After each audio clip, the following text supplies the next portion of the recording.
dalam butiran tasbih, ku panjatkan pintaku padamu Maha Cinta. Sudah diubun-ubun, cinta mengusik rasa, tak bisa ku paksa walau hatiku menjerit. Ketika cinta bertasbih, nadiku berdenyut merdu, kembang kempis dadaku merangkai butir cinta. Garis tangan tergambar, tak bisa aku menentang. Sujud syukur padamu atas segala cinta. Ketika cinta bertasbih.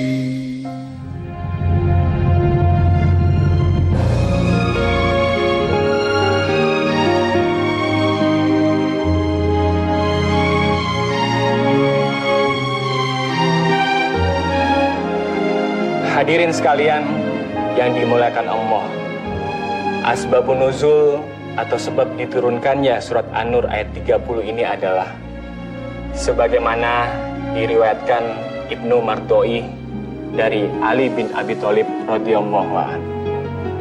Ada seorang laki-laki pada masa Rasulullah yang berjalan di lorong kota Madinah, lalu ia bertemu dengan seorang perempuan. Keduanya saling menatap dan memandang karena saling terpesona. Lelaki itu terus berjalan sambil memandangi perempuan itu, dan akhirnya ia menabrak sebuah dinding. Hidungnya pecah dan berdarah. Lalu lelaki itu berkata, "Aku tidak akan membasuh darahku sebelum aku tanyakan apa yang terjadi padaku ini kepada Rasulullah." Kemudian lelaki itu mendatangi Rasulullah dan menceritakan apa yang baru saja ia lakukan. Lalu turunlah ayat ini. Qul lil mu'minina yaghuddu min absarihim wa yahfadhu furujahum dzalika azka lahum. Katakanlah wahai Muhammad kepada umatmu, orang-orang yang beriman agar menjaga pandangan mereka dari melihat perempuan yang tidak halal untuknya, dan menjaga kemaluan mereka dari perbuatan zina. Yang demikian itu lebih suci bagi mereka.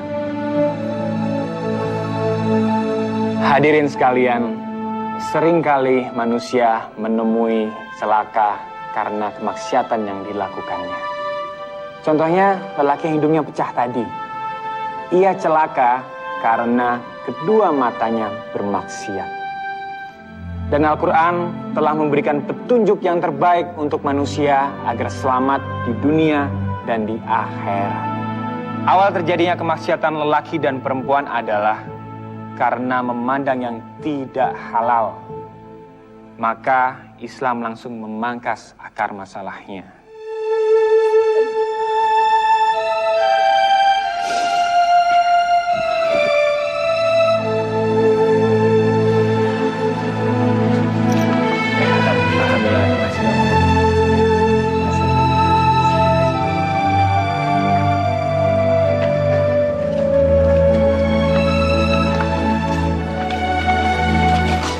Tadi Ibu menangis ya, Bu?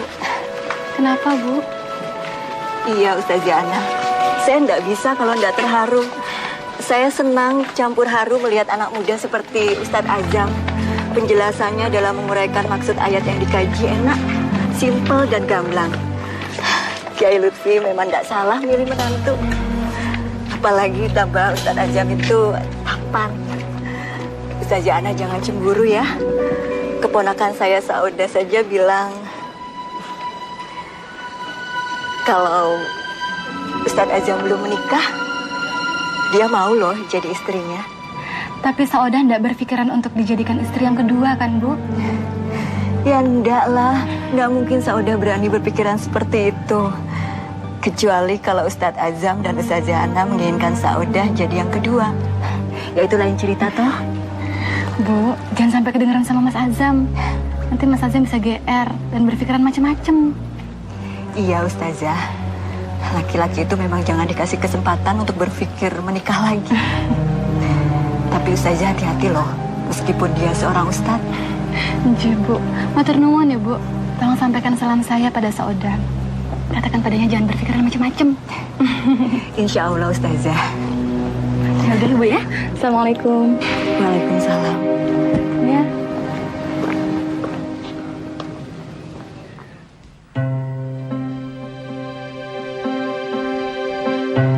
Assalamualaikum.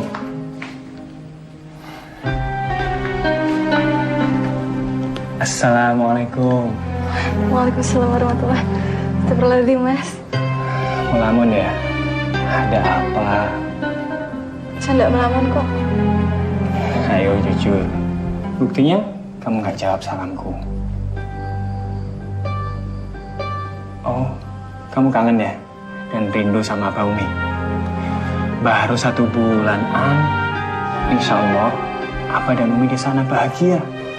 Setiap saat bisa beribadah di samping Ka'bah, minum air zam-zam, dan menimba ilmu. Hari-hari penuh barokah. Bukan Abah dan Umi yang saya rindukan, Mas. Lantas merindukan siapa? Merindukan Mas Abdullah ya? Atau Furqan? Mas, please jangan sebut nama itu lagi. Jadi, merindukan siapa? Saya merindukan buah hati kita, Mas. Buah cinta kita. Maksudmu anak? Mas, kita sudah 7 bulan menikah. Dan belum juga saya mendapat tanda-tanda bahwa saya akan mengandung. Baru 7 bulan kita menikah. Bukan 7 tahun. Insya Allah nanti waktunya datang juga. Isbiru, wasobiru. Bersabarlah dan jadilah seorang penyabar. Allah bersama orang-orang yang sabar. Mas, 7 bulan itu waktu yang cukup lama, Mas. Teman-teman kita menikah hanya membutuhkan waktu 1-2 bulan untuk menanti isyarat kedatangan sang buah hati. Ana, datanya keturunan adalah kehendak sang Khalik. Kita hanya bisa berharap dan berdoa. Kita tidak bisa memaksa kehendak sang kuasa. Saya ingin bertanya kepada Mas. Jujur dan terus terang. Bertanya soal apaan? Apakah di dalam lubuk hati Mas tidak pernah bersemayam kerinduan akan kedatangan seorang anak? Anak kita, Mas. Tentu saja, An. Pasangan mana yang tidak mendambakan kehadiran buah hati mereka?